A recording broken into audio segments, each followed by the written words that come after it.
ఒక ఊరిలో ఒక జమీందారు ఉండేవాడు. ఆయన పశువుల చావిడిలో మంచి మేలురకం ఆవులు ఎన్నో ఉండేవి.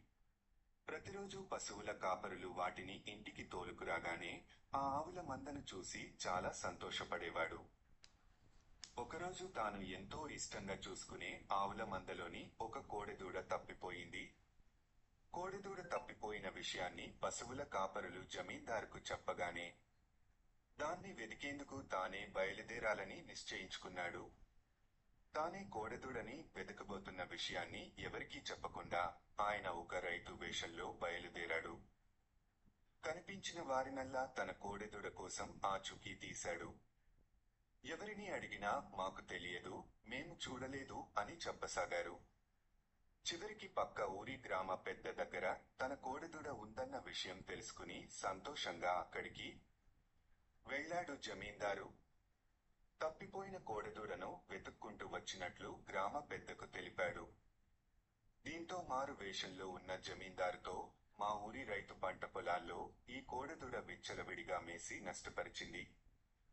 అది మీదే అయితే తగిన నష్టపరిహారం చెల్లించి తోలుకుపోవచ్చు అన్నని చెప్పాడు గ్రామ పెద్ద.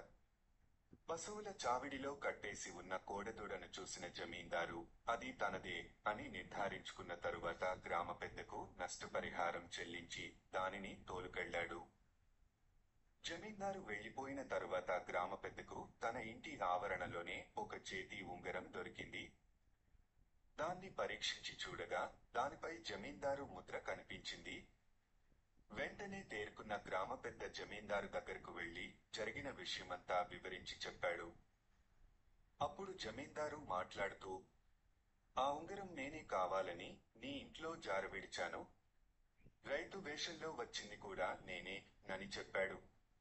దీంతో వెంటనే అందుకున్న గ్రామ పెద్ద, మరి తమరు విషయం చెప్పకుండా దాచారెందుకు? దీనికి నేను చాలా బాధపడుతున్నానా అని అన్నాడు.